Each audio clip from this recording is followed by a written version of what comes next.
سەرانە سەنەکانی ئیدارەی گشتی کارەساتیان خۆڵقاندووە. چۆن ئیدارەی گشتی سلێمانی خستۆتە سەرساجی عەلی. ئیدارەی گشتی یەکێتی دیواری دێگەڵا زیندوو دەکاتەوە.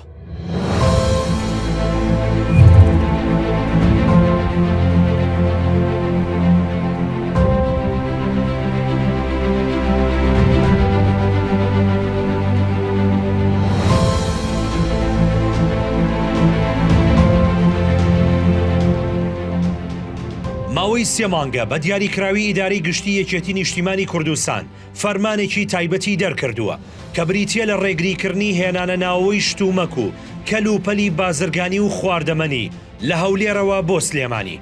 فەرمانەکە دەڵێت دەبێت و پێویستە هەر بار هەڵگرێکی بازرگان و کۆمپانیاکان لە هەولێرەوە هاتە سلێمانی لە بازگەکانی کەڵەوانان و بانی مەقان لە نێوان 5 بۆ 12,000 دۆلاری لێ بسێنرێت. بیانوەکەی ئیدارەی گشتی ئەو قەیرانە داراییە تاقەت پڕوکێنەیە کە بەرۆکی حیزبەکەی گرتووە و لەو پێناوەشدا بازنەی سەرانەیان بۆ هەموو لایەک زیاد کردووە.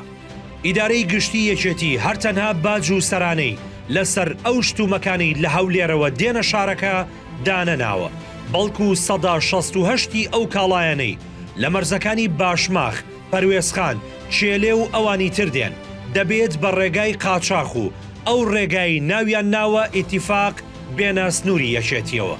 بەوەش دەبێت هەموو کۆنتێنەرێک بازرگانەکە لە بری حکوومەت 12,000 دۆلار واتە دەفتەرێک و 20 وەرەقە بداتە ئیدارەی گشتی. جگەلەوانە ئیدارەی گشتی یەکێتی سەرانە لە تەواوی ئەو پڕۆژانی لە سلێمانی و زۆنی سەوز ئەنجام دەدرێن دەسەنێت. بۆ نمونە پرۆژەکانی نیشتەجێبوون سەرانەیان بە ڕێژەی لە 122، پرۆژەی بازرگانی لە 124، پرۆژەکانی دیکەش لە 114. جگەلەوانش دیسان ئیدارەی گشتی هەموو 3 مانگ جارێک سەرانەیەکی نەقدی ڕاستەوخۆ لە بازرگان و ملیاردێرەکان بە ناوی هاوکاری یەکێتی دەسەنێت و بەو هۆکارەش زۆربەی سەرمایەدارە دیارەکان شارەکەیان ڕووە و هەولێر و دووبەی و بەغدا جێهێشتووە.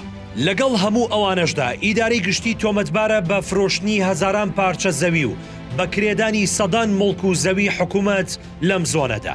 بە جۆرێک دەستگاکە بۆتە مۆتەکەی گیانی بازرگانان و بازار. ئیدارەی گشتی دەستی خسۆتە قورگ و بینەقاقای خەڵکی شارەکە و تەنانەت بەشداری و تەداخل لە کاری کاسبکارانیش دەکات. هەر مارکێت و ڕێستۆرانتێک بازاڕی باش بێت سەرانە دەخاتە سەری و خۆی دەکاتە شەریک لە قازانجەکەیدا.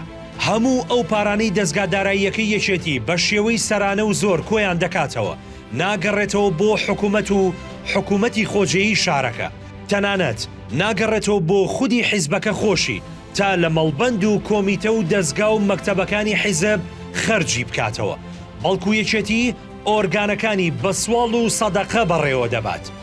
بە جۆرێک لە داواکاری یەکێک لە مەڵبەندەکاندا نووسرا بوو مەسروفات و خەرجی ئەم مانگە تەنها بارێک ئاوی جام بووە لەگەڵ 2 سەتڵی خۆڵ.